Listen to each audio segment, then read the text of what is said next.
Hello traders 7 मई को Nifty या bank Nifty रे ट्रेड करने कौन कौन लेवल से पारे चलते आम एनालिसिस करवा।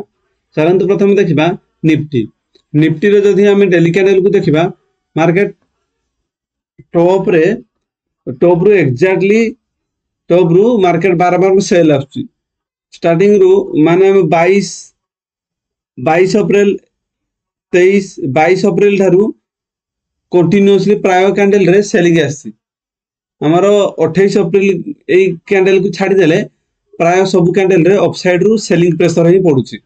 तो एरिया प्राय सेलिंग प्रेशर ही एरिया हो गला मार्केट ए एरिया रु गैप अप हो कि जस्ट गैप डाउन हो दीटा केस रे कि फ्लैट भी हो दीटा केस रे केवल सेलिंग पाई जदि किसी सेटअप होउची ताले हमें डाउन साइड को जिबा जदि बाइंग सेटअप किसी देखौची ताले ताको हमें इग्नोर करिया।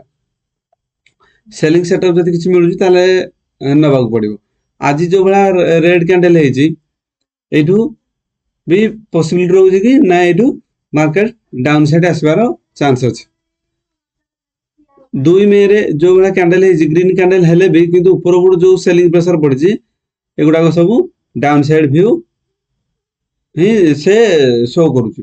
तो मार्केट फ्लैट ओपन हो just 50-60 point gap up view दीटा केस हम डाउन साइड व्यू ही देखिबा जदि अपसाइड किछि व्यू देखौ ताले हम ताको इग्नोर करबा।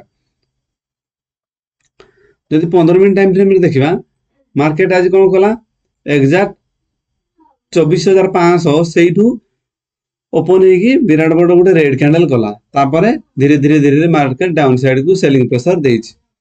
जदि मार्केट काली फ्लैट ओपन होजी नहीं तो जस्ट गैप अप भी ओपन होजी दीटा केस रे हमर डाउन साइड व्यू ही देखिया पड़िबो। ऊपर आस्था ट्रेंड लाइन को जे कोन दो ऊपर आस्था ट्रेंड लाइन आउ आमे ड्रॉ करथबा 24400 गुटे हॉरिजॉन्टल लाइन ए दीटा को हम पाए रेजिस्टेंस बडा काम करबो। जदि मार्केट यारी ऊपर ओपन होजी 24400 आ ऊपर आस्था ट्रेंड लाइन या ऊपर जदि ओपन होजी ए एरियाडा आपे वोलेटाइल हे जिवो एठी हमें ट्रेड न करबा भलो हो जदि भी ट्रेड करबा ताले कम क्वांटिटी रे करिया पड़ो 50% हमरो करिया पड़ो हाफ क्वांटिटी रे करिया काम।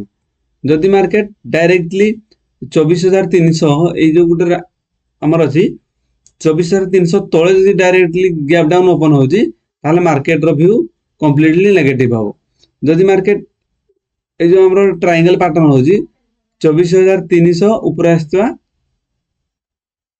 ट्रेंड लाइन यारी भीतर जदि मार्केट ओपन होजी ताले यारी भीतर वोलेटाइल रहबो ए ट्रायंगल पैटर्न को जो साइड रे ब्रेकआउट किबा ब्रेकडाउन देबो से साइड रे हमको जिबाको पड़िबो।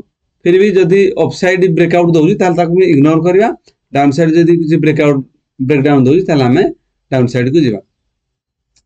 चलन देखबा बैंक निफ्टी रो भी अपसाइड रु जो भला रेड कैंडल हेछि ऊपर रु सेलिंग प्रेशर ही पड़ुची फ्लैट ओपन हो जस्ट गैप डाउन भी ओपन हो ताले हमर व्यू डाउन साइड ही रहइबो। अपसाइड जदि किछि व्यू देखौची ताले हमें ताको इग्नोर करबा। देखबे चलो 15 मिनिट टाइम फ्रेम रे हम पाई कोन लेवल से पारे। जदि 15 मिनिट टाइम फ्रेम रे देखिबा मार्केट कोन करजी ना हमर प्लान थिला जदि 55000 राउंड लेवल ता तळे जदि मार्केट ओपन होजी ताले हमर व्यू डाउन साइड रहबो। फ्लैट ओपन हो कि जस्ट गैप डाउन ओपन हो किंतु 55000 राउंड तळे जदि ओपन होजी मार्केट रो व्यू डाउन साइड रहबो। एग्जैक्ट मार्केट रो व्यू डाउन साइड ही रहला। हमर थिला कि जदि 55000 ऊपर गैप अप ओपन हे जाउजी ताले ट्रेड को हमें इग्नोर करिया। आज कोन प्लान रहबो मार्केट जदि 54400 गुटे राउंड लेवल 24400 पाखा पाखी जदि किसी पैटर्न करजी डाउन साइड को ताले डाउन साइड जिबा। गैप डाउन ओपन होजी कि फ्लैट ओपन होजी दीटा केस हमर व्यू डाउन साइड ही रहइबो। जदि मार्केट गैप अप ओपन हे जाउजी जोटा कि 54500 कि 54400 रु 54500 54400 रु 54500 यारी भीतर जदि ओपन होजी ताले ट्रेड को हमें इग्नोर करबा। ट्रेड न करबाडा हम भाई बेटर हो।